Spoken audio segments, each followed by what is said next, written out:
Hello all and welcome to our panel. My name is Colleen Carroll and I'm a content publishing coordinator at Nexus Marketing and your moderator for today's panel. Today's panel topic is unlocking opportunities, building a fulfilling career in grant writing, and I can't wait to jump into the topic, but before we do, I have a few quick logistics to cover.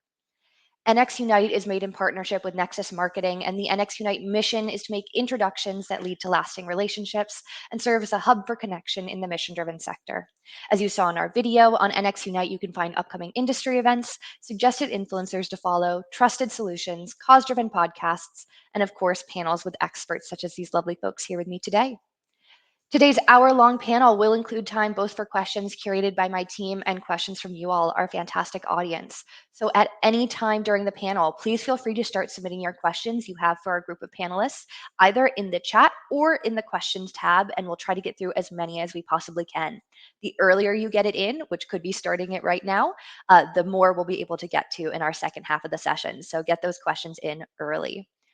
If at any point you're having any technical difficulties or have any logistics questions, my team member Anton Duran will be in the chat as the NX Unite team username. So give us a little holler in the chat, let us know what's happening, and we'll figure out how to get you back on and enjoying the session as quickly as possible.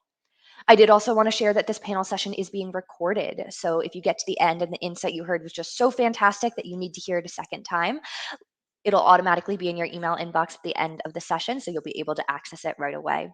It will also continue to be accessible on the NX Unite website in the on-demand panel section. So if you have any friends in the industry who you're like, can't believe they missed it, they needed to be there, that session was perfect for them, feel free to share that same registration link that you used and they'll be able to access the recording.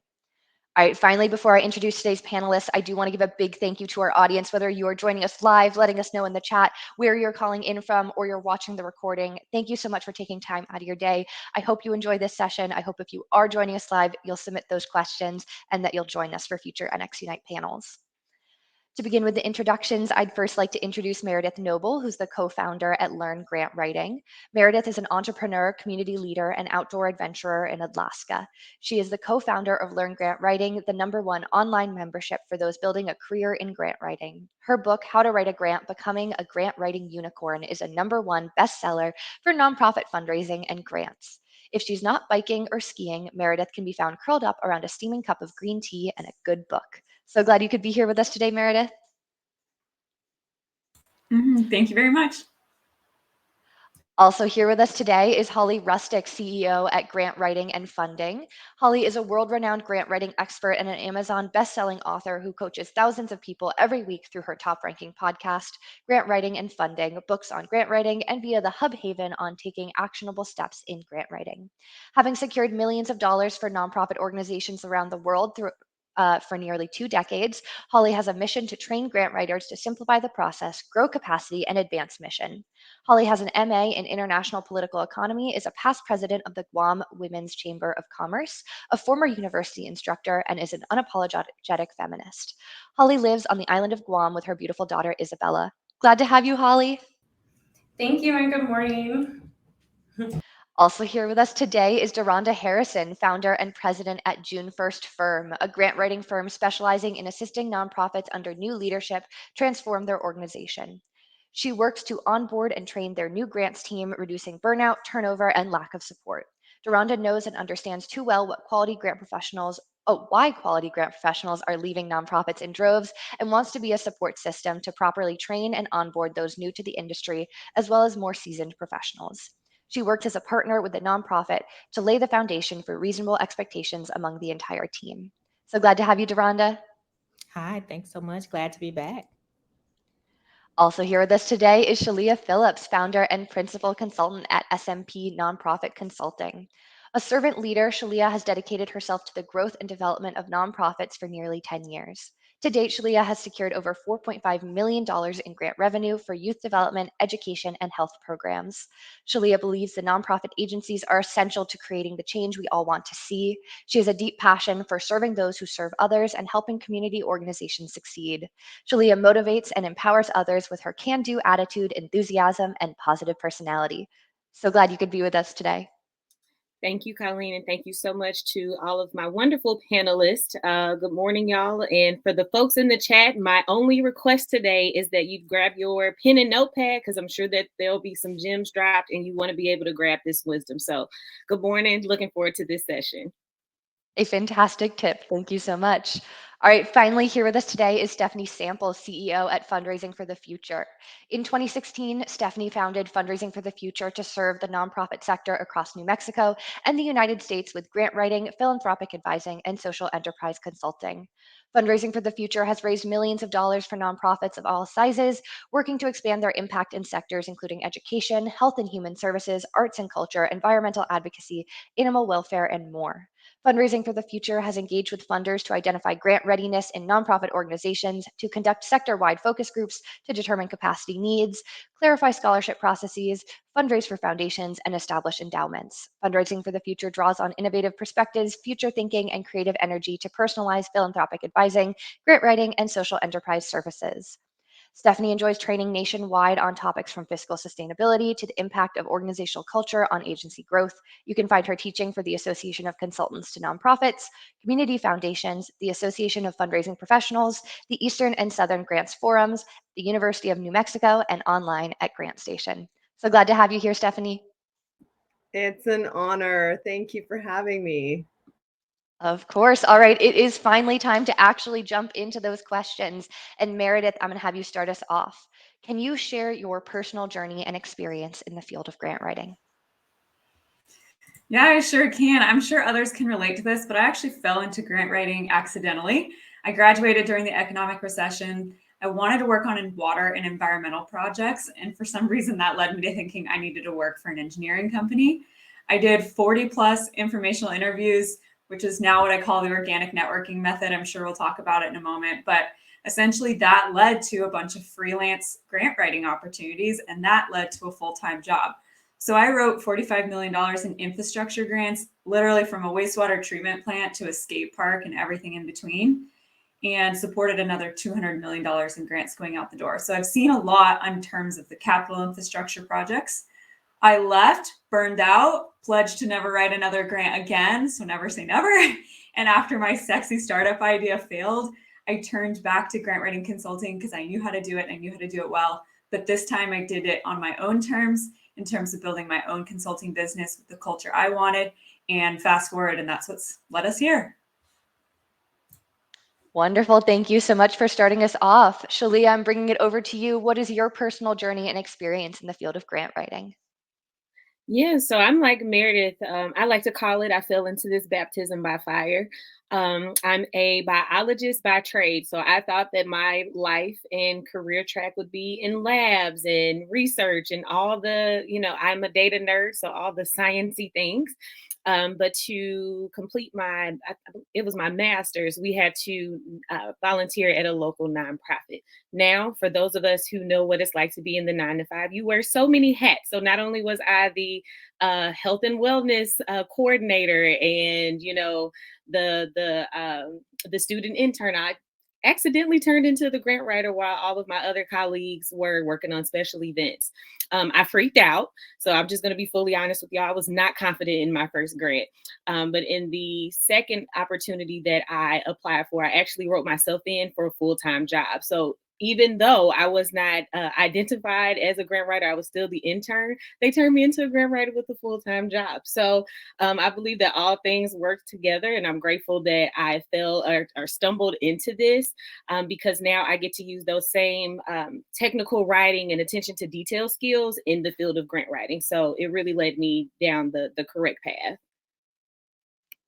Wonderful. Thank you so much. Holly, I'd love to hear the same story from you. Yeah, and it's really similar, you know. So I think it's a lot of us, right? And so many people, because it's not like grant writing, graduate degree, right? So it's like having that, and we bring into grant writing then our expertise in other areas, which is awesome. But I fell into it back actually way back during the Asian tsunami. Right after that happened, I went to Indonesia to help with recovery, and I started doing grant writing. I didn't know what it was called. I just felt like I was a liaison, you know, like people are like, can you connect with the UN agencies here and give us some money? And I was like, yes, I will do that. So it was just connecting money to mission. And then I realized, oh, this is what it's called. And I was like, I like this. This is fun. You know, I really just felt like a liaison for mission and money. And then, so I decided, okay, let me do something about this. And then I went back to the States and was working outside of DC at a virtual grant writing firm back in 2005. That was sexy, new, right? So, and then I was like, wow, you can work with nonprofits all over the world. I don't have to be based anywhere. So I was able to keep doing that, traveling and living abroad and doing that on the side, and then working inside nonprofits. And then, yeah, eventually just opening my own firm, because it was like, this is fun, right? Being able to help more nonprofits than just one. And then seeing like there's still a gap. So then training other people to do the same and being able to break glass ceilings at nonprofits too. I found that there's a lot of things in nonprofits working inside them that are toxic, right? So it was like, let's change the whole landscape of this, because we are writing for money all the day. We're thinking about money all the time, but then there was this disconnect. So it was also like, let's kind of like retrain the industry too, so we can be more healthy in what we're doing, and is help nonprofits with that as well. So yeah, that was my journey, and it's still today. Fantastic. Thank you, Holly. I want to hear from our last two panelists, but I'm just going to quickly let our audience know that we have had a poll go live where we've asked you, how long have you been in grant writing? Feel free to fill out that poll if you want us to know, but also introduce yourself in the chat if you would like to kind of give your own story about how you got into grant writing, or how you're just in the early phases exploring whether it might be a good fit for you. All right, Duranda, over to you. Thoughts on your personal journey and how you got here with grant writing? Yes, very similar to these ladies. I fell into grant writing. I graduated college and worked for the federal government, and just was looking to do something differently. I wanted to do more fulfilling work. So again, people were coming up to me, asking me to write them grants. I didn't even know what a grant was. So I just started researching it and looking into it. I Googled grant writers in Georgia. For those that don't know, I'm located in Atlanta, Georgia.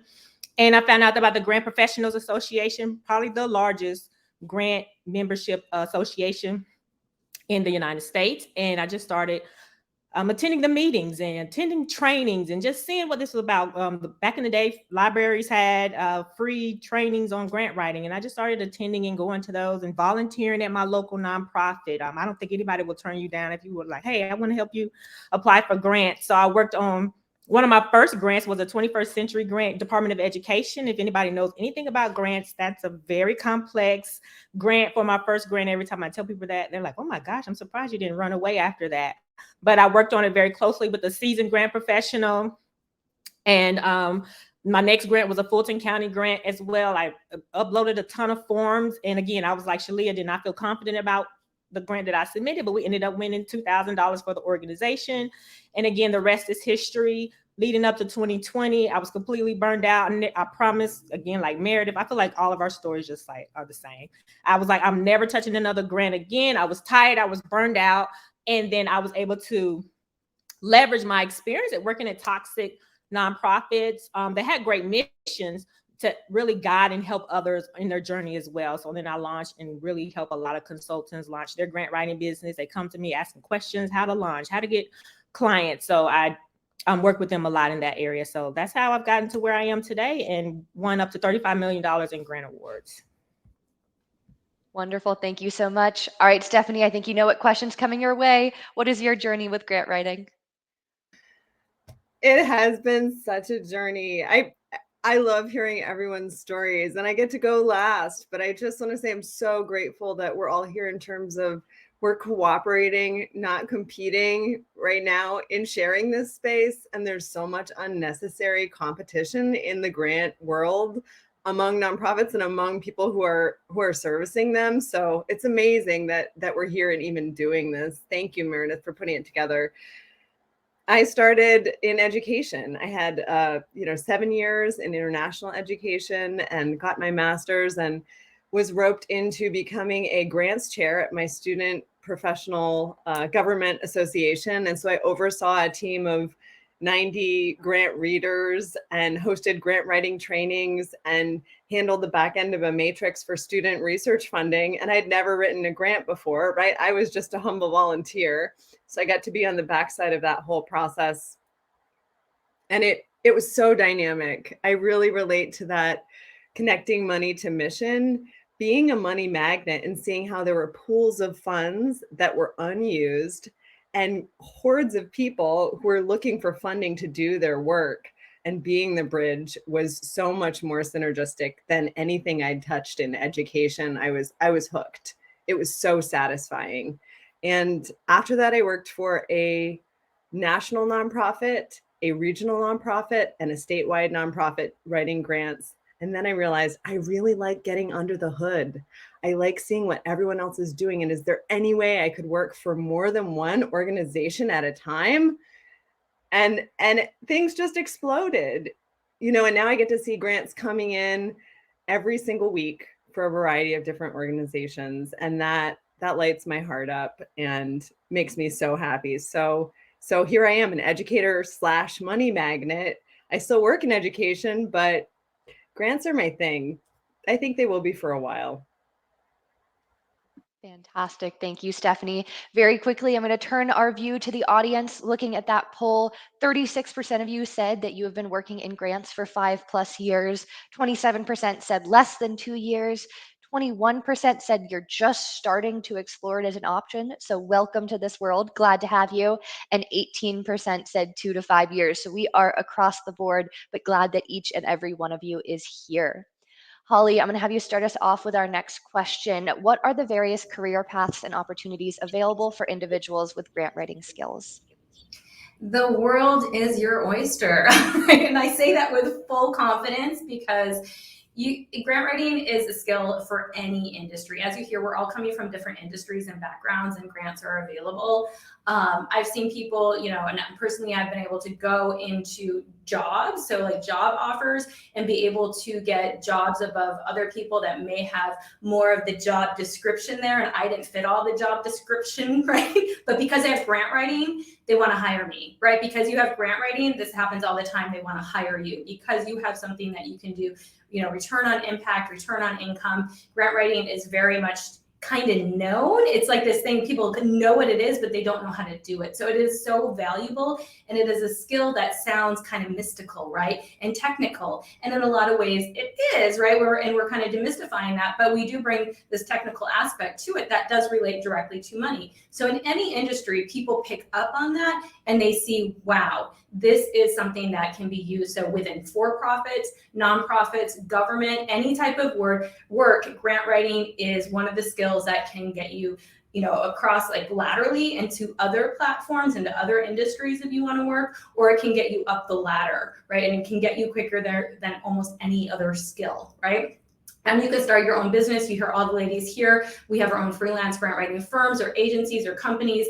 So you can definitely do this as freelance. Our belief here at Grant Writing and Funding is every single grant writer, even if you're happy within your work, should start a freelance grant writing business on the side, because it is something that can bring stability when inflation is happening, when the economy goes crazy, when pandemics happen, right? It's always good to have something in your back pocket. So it also gives you an ability to be pick up work on the side or full time if you want to. So yeah, the world is your oyster. Thank you.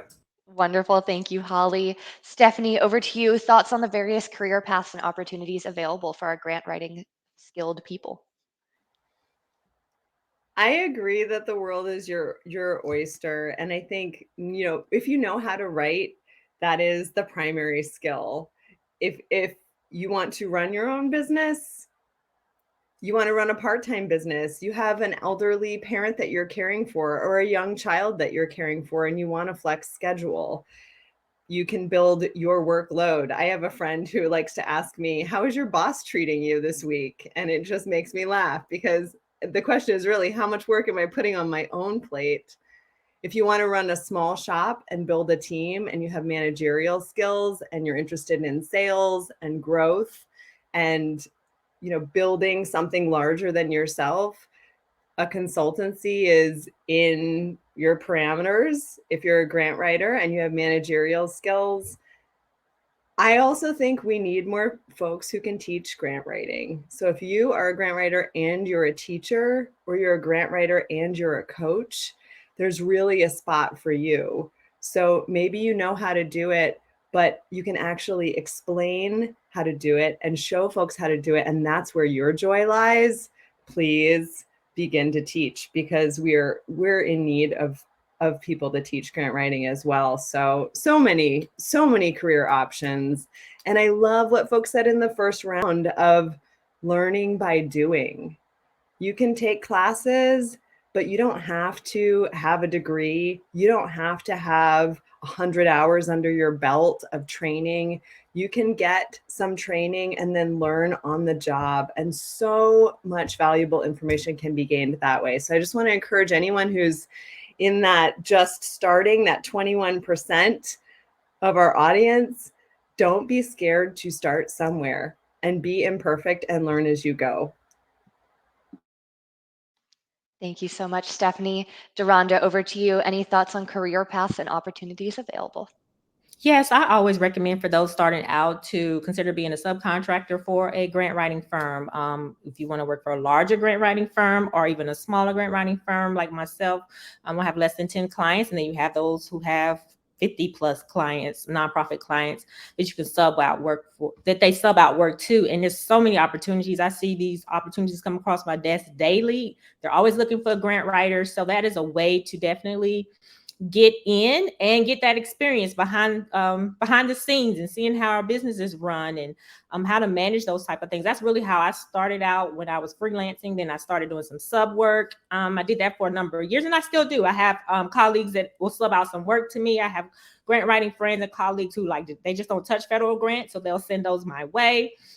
So those are that's one of the really great ways to really get started out. Really consider applying to be a subcontractor with another grant writing firm, because we always need help. I know I do. Thank you so much, Deronda. All right, Meredith, thoughts on career paths and opportunities?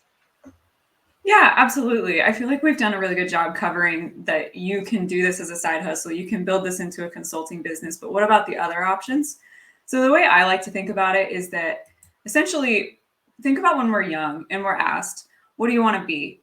As if we're supposed to freaking know when we're 8 years old. And we bring that into our adult lives. So if you're uncomfortable, you're not enjoying what you're doing, you're feeling burned out, you know you want to do something else, and we put pressure on ourselves to have a complete certainty about what our next career move is going to be. So we don't make the leap and fail, because we don't have a failure tolerance as we age, right? So I just want to cool that a bit. And the way I think about it is go freelance up to 15K in revenue as a side hustle exclusively. Then decide, do I want to use this to go advocate for getting a promotion at work? Do I want to go land a new job? Do I want to fund my own creative vision?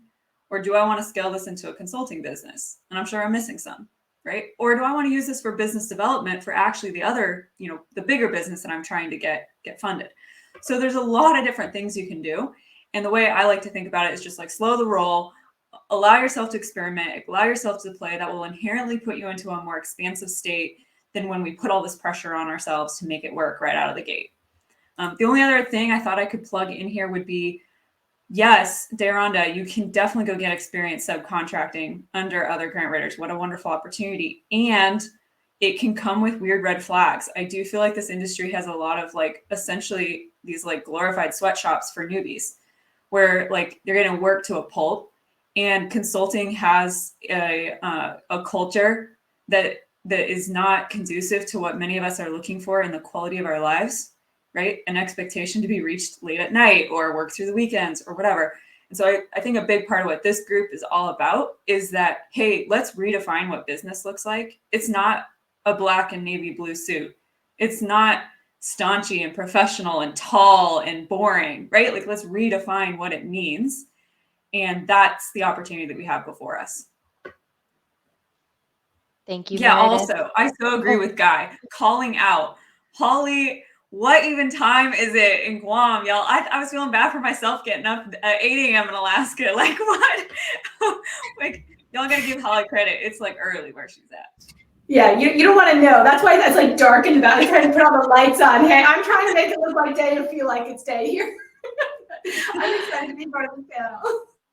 We're excited to So have you and excited. appreciative. Wonderful. All right, Shalia, want to hear from you on this as well. Any thoughts on career paths and opportunities? Yeah, so I echo very similar thoughts to my fellow panelists, and I'll just speak more towards the roles versus like actual jobs. So when I think about the different roles and hats that I've worn throughout my grant writing journey, not only do we have like the very keen ability to communicate, but we're also project managers. We're also we're investigators. We're evaluators. And even more importantly, a light bulb went off in my head when Meredith was talking about how we are dismantling harmful practices. Not only are we doing this for our clients and really advocating for equitable fundraising practices, but here at SMP, we're all about we're human beings, not human doings. So not only are we working with our clients to get them resources, but we're also opening up doors professionally and personally for folks who come in subcontract. We are a small shop right now, so I don't have let me not say that. I am working towards hiring someone full time. That is a long term goal. Y'all wish me some luck. But even for folks who subcontract with us, my process is you've probably seen like job offerings where they say, this is how much we can pay you. I actually do what I call a request for partnership, where we say, hey, look, here's the project. How much do you want to be paid? Now, 9 times out of 10, we can align with their budget. But if not, okay, thank you so much. We'll reach out to you soon, or sooner rather than later when we get those resources. But I allow other subcontractors to tell me how much they would like to be paid, especially in the in the IC space. It can be weird. We have spaces like what is like the online places where you can find someone for $10-$20 an hour. You really can't make a livable wage off of this. So I really try and advocate for larger projects where I believe if I'm gonna have the sharpest folks in the room, I have to pay them the fee. So that's how we work, and that's just another role that I see SMP playing for both the nonprofit side, but also for folks who partner with us. So think about those different skills, y'all. Again, you're an advocate, you're a communicator, you are the connector. I like to call it ghost connector because I'm behind the scenes. I don't always do the funder work, but there's so many different roles where you can find joy in some part of the work that you're doing, if not all, to make a difference, not only for your clients, but for folks who partner with you. Fantastic. Thank you so much. All right, Deronda, I'm going to have you start us off with our next question. How do you stay up to date with the latest trends and best practices in grant writing to enhance your career? Yes, I am a member of the Grant Professionals Association. I have tons of resources. We have our own little Facebook communities, what I call it, the Grant Zone, and I'm try to stay active in there. I'm a part of other like consulting groups and communities. That's one of the first things I tell people when they get ready to hire a grant writer. You don't need to pay someone just because they call themselves a grant writer. You need to ask them what is their what was the most recent professional development that they've participated in as a grant professional, because we are students of the things that we do. I've been doing this for 10 years and I still take professional development in grant writing. So continue to put myself out there, see what's the new and trending thing. At one time it was the big systems changed and DEI, now the big talk on AI, writing grants. So just always knowing the importance of what's out there. And if you're doing this work and you're putting yourself out there, you can see the trends and the things that are taking place. So continuing to be active, be engaged, be a part of panels and community resources like this here with Nexus Unite, and just continue to make sure that you are active community member, especially if you are a part of like a national organization. They typically have regional committees or regional chapters to make sure that you're a part of those as well. And a lot of times a lot of these have moved to Zoom meetings. Just being intentional with showing up at those spaces and meeting other people as well. Thank you so much. Holly, over to you. Any thoughts on staying up to date and on the latest trends? I think it's just, going to things like this even. So thank you for putting this together. This is a great place to have these connections. Partnering, I love what Stephanie said about it's not about competition, it's really about collaboration. So when you're, doing these kind of things and partnering with these like women that are wonderful out here and other people in the space, that's great. And of course, here at Grant Writing and Funding, we have our podcast where I invite guests that know more about certain things than me so I can interview them and stay up to date on that. It's always not about you needing to know everything. And I think people get overwhelmed and like, I got to stay up to date with everything. And it's like, you may have a certain niche, you can stay up to date with that. But overall, do things, collaborate, write blogs, invite people to write blogs for your website, podcasts, do different things, and just don't overwhelm yourself with it either. When it's important, it's going to get out there and you're going to know about it, right? So I think that's really good, but there's some great thought leaders in the space. Follow a few that you love, read their emails, see what's going on, and then communicate that and share that information as well, because it helps other people too to find that as well. Yeah. Thank you, Holly. Shalia, over to you. How do we stay up to date on everything that's happening? Ooh, I love podcasts. Holly's is one of my favorites. And similar to what Deronda was saying, the GPA is absolutely the best. That's actually how Deronda and I met. Was it the 2020 GPA conference or 2019? So make sure you follow folks on their platforms for thought leadership content, because there's a lot of things that they may share through their podcast or YouTube. Meredith has a great YouTube channel that they don't necessarily share on social platforms. So that's where you really get the genius of thought leadership. Of course, the largest professional association for us is GPA, where you can connect with folks in your local chapter. And then for me, I think one of the extra steps that I take, I love to read. So where there are spaces where you just want to learn more. A few of my favorite books right now are Decolonizing Wealth and Building an Anti-Racist Business. I believe that's by Trudy LeBron. Find different topics in areas where not necessarily that you don't know, but you have more opportunities to develop. Because while they aren't grant specific, they are business specific and just overall. Yes. So if you all look at Meredith's window, those are the two books. You can find those on Amazon. Philanthropic sector. And then if you so choose to go into a consultancy, Trudy does a really good job of building it in a way that is anti-racist and really is anti-oppressive. So that's me. Reading, thought leadership, and GPA, so I can connect with wonderful folks like you all. Wonderful. Stephanie, thoughts on staying up to date with everything that's happening? It's basically all been said, but I do just want to say that Decolonizing Wealth was a book that totally changed my life. And my local United Way chapter led a small group facilitation for professionals in the field. And we walked through a Decolonizing Wealth training. And is it grant writing specific? No, but it's talking about the sector as a whole, and it revolutionized my thinking about philanthropy. And I'm a big picture person, so I like having that big picture movement to bring into smaller, like discrete activities. And that's really all that I have to add. Is funders often have trainings. Funders provide us with a lot of information, and I constantly hear grant writers guessing what funders want. And as opposed to going to funders and attending trainings and asking questions and picking up the phone. And we do philanthropic advising at Fundraising for the Future. So we're talking to funders a lot. And there's a lot of information there about how they're changing, what they're looking for, what the process is requiring that it didn't require next year. And so I would always encourage people, in addition to everything else that has been said about tools that are available and tricks, talk to funders more than you think you need to. Just do that. It's part of our job. So, and I'll see you the rest of my time. Thank you, Stephanie. Meredith, any final thoughts on how to stay up to date?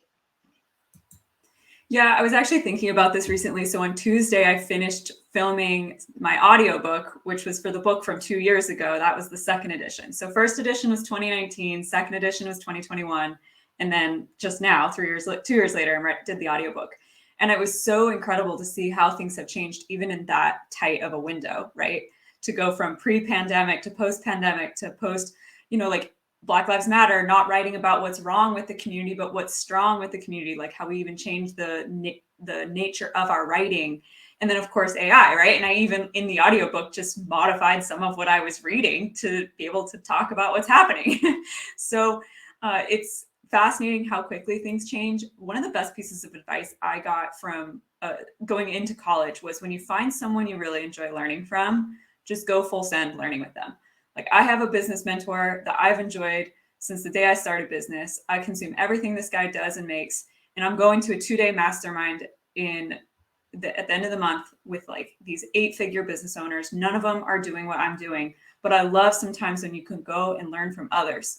So I was kind of the weird one that didn't like ever join GPA. I didn't even meet Holly until recently. Like I just was head down in this little tent in the middle of remote Alaska, like being like, how do I build the thing that I never liked, the thing that didn't feel modern, the thing that didn't feel like it was staying on the cutting edge? Not to say that those tools aren't out there, but they just weren't resonating with me.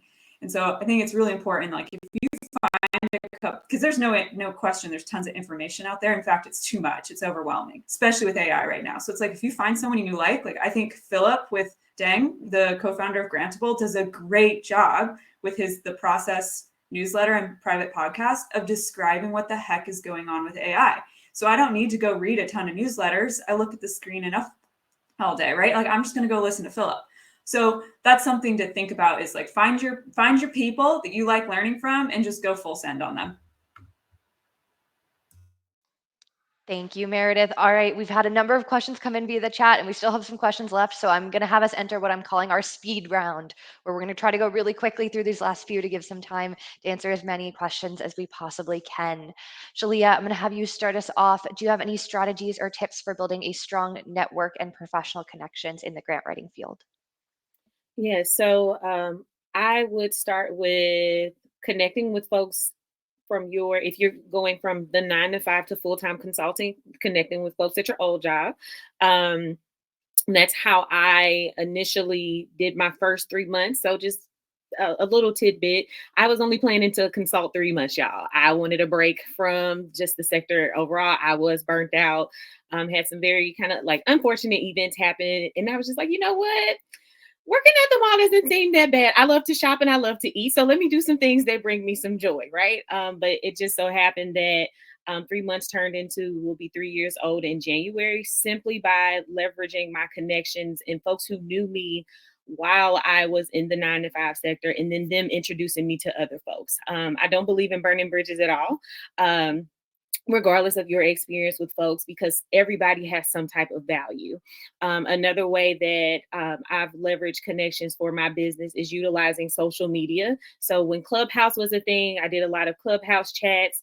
I am on Instagram. I did podcasts, like all of these different methods just to share my thought leadership, so that really interested folks in wanting to work with us, or you just have a conversation.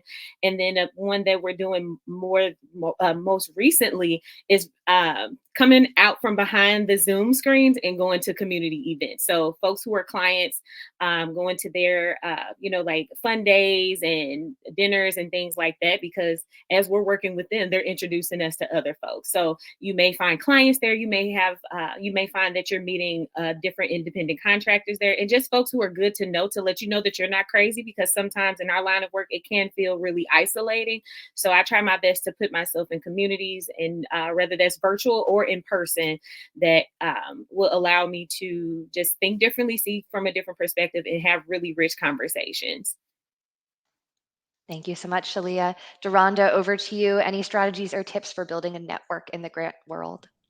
Yes, really quick. I know we're running short on time, but I just wanted to say be a giver more than you are a taker.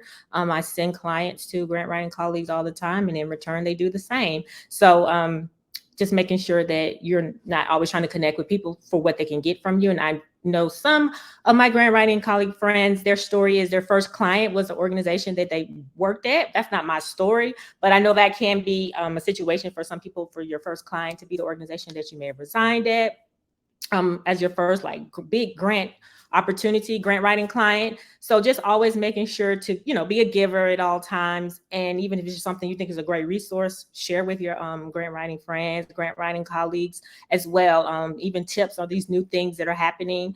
I just had a client, they're no longer paying me any money, but I saw a grant that was a perfect fit for them. I sent that over to them because, why not? So just, again, be a giver more than you are a taker. And I think that will take you very far. Thank you, Meredith. Over to you, strategies and tips for making those connections.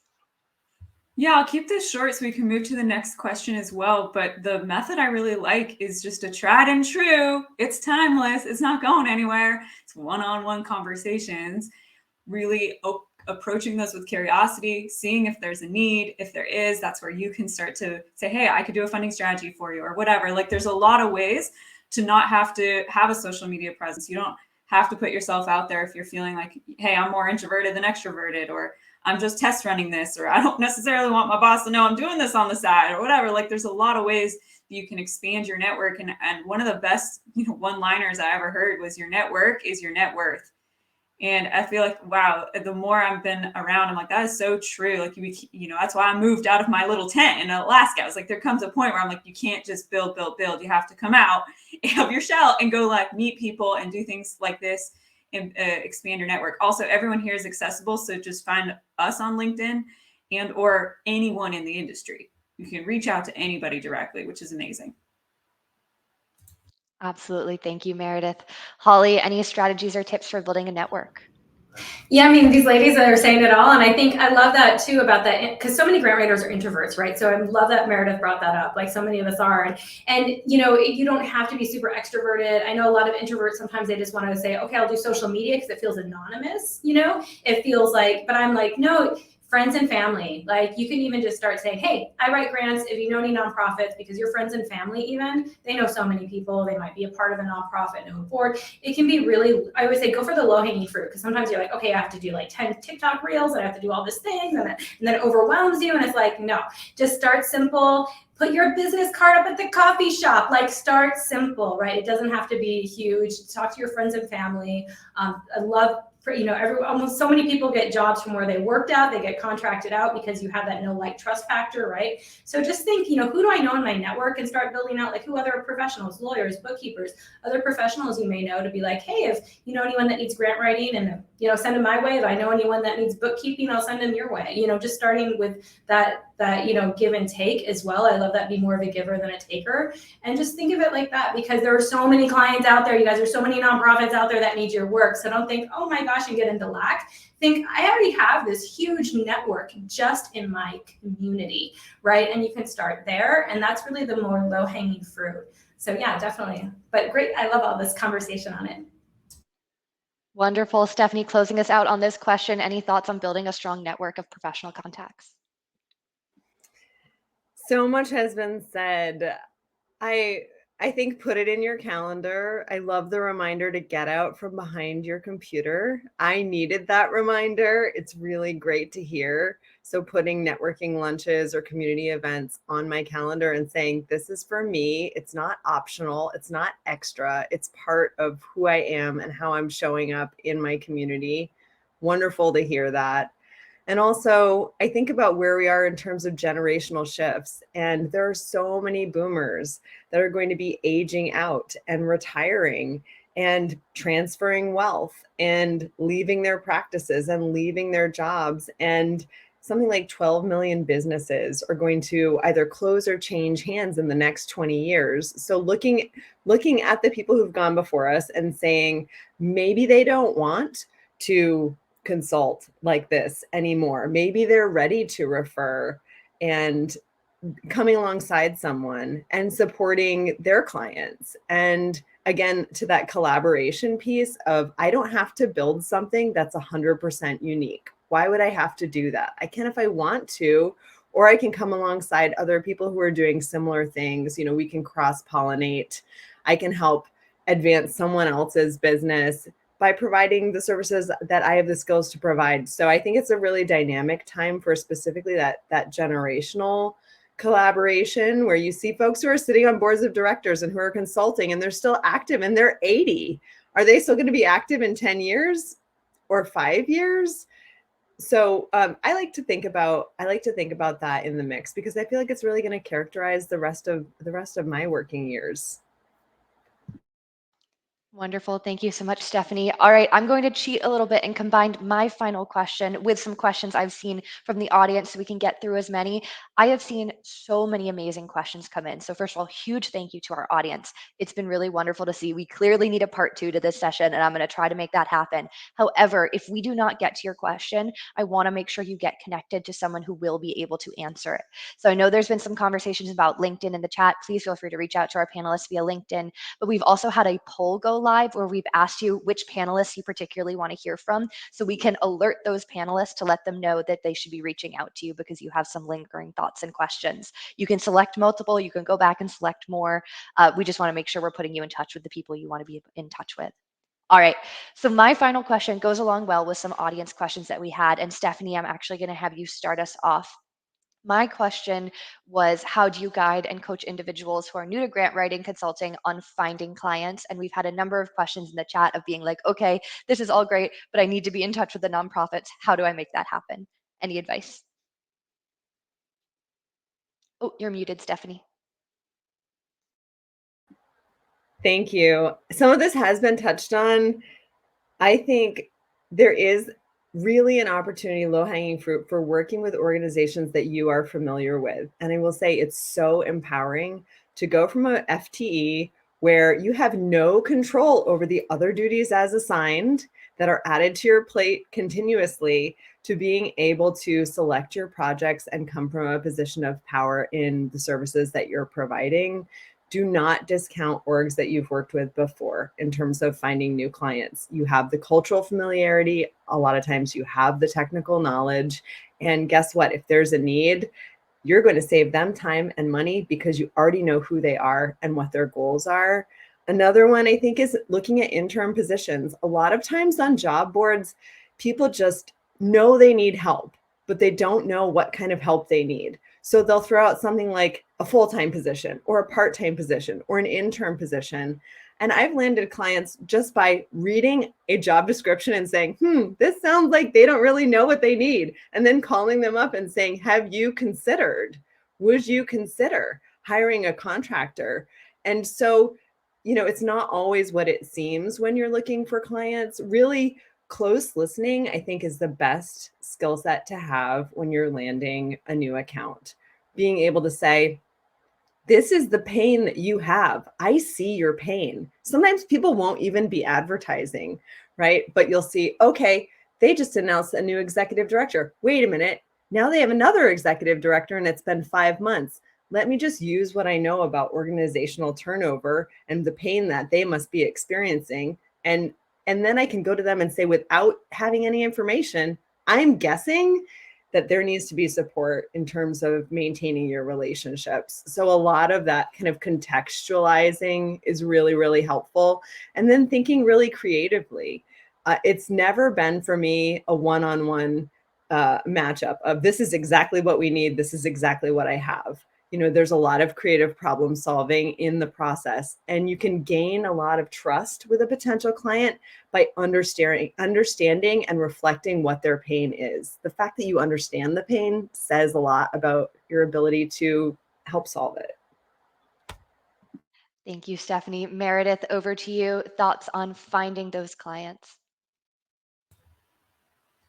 Yeah, 100%. I mean, I feel like I dropped that video in that shares my theory on this, but essentially it's just, let's go. I'll just describe it really quickly. 5 steps. So I'm going to build a list of my ideal client. I want to find organizations that have a management level and have like at least $1 million budget, ideally. Maybe that's a little high, but I want them to at least pay for services. You're not like the first one they've ever paid for, right? Because that doesn't work out well. And not a brand new nonprofit right out of the gate. So I make my list, I reach out, I ask for a cup of coffee, have a conversation, and I ask with very deliberate questions to uncover, do they have a plan on what grants to pursue? This is the step most everyone skips because they think that you can just start going after said grants, but you haven't figured out which those ones even are. And maybe if they have some that they want to go after, but actually they're not eligible or it's not a good fit or whatever, like this gives you a chance to say, hey, I could give you a 12 to 18 month roadmap of what grants to go after. And then I can give you a second contract that amends your original one to implement it. So now I can turn, at minimum, you're charging $2,000 for a funding strategy. We charge over $8,000. So trust me, they're still getting a good deal. But so anywhere, let's say you charge $2,000 to $4,000 to put this plan together. Now you know, okay, here's the 6 grants we're going to go after for the year. And you can give them either a retainer contract or a value-based pricing, and all of that's nuances we could get into separately. But now all of a sudden that $4,000 contract's a $50,000 contract. And you would never have negotiated that $50,000 contract out of the gate. And I've seen people do this that have no prior experience in grant writing or business. So I'm telling you, it works when I think of it as like the foot in the door deliverable. Like we all have something that you can deliver value on. Like, in fact, I'm getting ready to hire Stephanie to do some work for us. And it's her foot in the door deliverable, right? Like it is one small project to get us to know each other, do a little dating, see how it goes, right? Without this bigger commitment. And that's the move in consulting and finding clients is starting with a very strategic, repeatable system that you can use across to scale an entire business. Thanks, Meredith. Deronda, thoughts on finding those clients? Yes, I often coach clients on, potential clients or clients on how to find their first dream client is really determining who do you want to work with. Meredith highlighted this.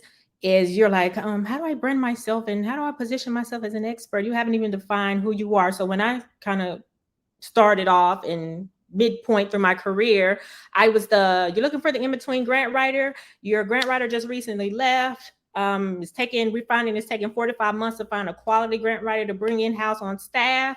Those grants still have to go out the door. I'm your in-between grant writer. Those are nonprofits that have budgets. Those nonprofits that are asking to pay me out of the grant. Those are nonprofits that are typically like your 5 million or higher.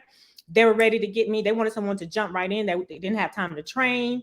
The director of development didn't have the capacity to do the grant. So that was my language and my marketing. So you need to position yourself as what is it that you do? What is it that you do well? If you specialize in working with smaller nonprofits, getting them grant ready. I have colleagues that do that and they love it. I don't do that anymore. That's not something that I found myself to enjoy. So I don't do that. So you have to position yourself as the thing that you do well, market yourself in that way. And please don't say I work with everybody. That's like the worst thing you could ever say, because when people think of me, they thought of who I work with, K-12 education, your healthcare organization. So when those type of opportunities came to me, I was like, oh, I know exactly who to refer you to. If you say you work for everyone or you just want whoever, you're not going to get any clients that way. So that's really something to think about as well. Thank you, Deronda. Shalia, thoughts over to you on how to get those clients? Yeah, so I may be, I think about new clients in a different way. So here at S&P, we have different offers for different folks, meaning that depending on where your stage of development is as an organization, that determines what type of service that we're able to provide. So I'm one of those folks that enjoys getting organizations grant ready, but I don't do it in a done for you fashion. So for us, we do that either through a do-it-yourself online learning toolkit or through coaching. So we're walking with you hand in hand with that. But for our more established clients, that's where we go in with done for you services. So I really love that as you start solving one problem, you start creating job opportunities in the next. So when you are really good and you deliver in excellence, you have clients who want to be long-term, kind of like repeat clients. And it's not that we're creating new services to meet their needs. We are walking them through a trajectory, if that makes sense. So specifically, going to Stephanie and Meredith's point, when we talk about strategy roadmaps, I immediately know, okay, great. We know that we're going to find 20 grants for them. And then how are you going to implement that? And that yields another long-term contract. The key, though, when it comes to solidifying those monthly partnership, what we call monthly partnership contracts, so that's 6 months or more, is that money talks. So as the data nerd, I love talking strategy and I love talking metrics, because 9 times out of 10, that's what organizations want to know. They either want to know success rates or how much money can you bring in the door. We don't go by success rates at all because that's completely out of our control. But we start talking about, okay, here's the ROI. If you're considering hiring us, here's our average ROI that we've been able to secure for our clients. If you are, for example, looking to hire someone in-house full-time, now there are implications where it is best for them to have someone in-house full-time just for their own culture. But let's just say they're a little bit more flexible. 3 things: time, overhead. You're saving time, you're saving on overhead, and to Rhonda's point, you don't have to train us. Now there is a dating period for the first 4 weeks where we have to get familiar and really do like a lightning speed round on gaining institutional knowledge. But even then, it's less than that 90-day training period or probational period that you would have with the staff members. So my 2 pieces of advice is, if you do enjoy working with newer organizations and getting folks grant ready, if it's a passion of yours in some way, don't hesitate to make that part of your business strategy, not the whole pie. I can go on a whole spiel about that. But if you like working with organizations who are more established and want to work with them specifically and just want to know where, start thinking through what the value you're going to provide for them in time, money, and expertise to make them more, what's the word I want to say? Just to make them more amicable to securing your services. Wonderful. All right, Holly, any final thoughts on getting those clients?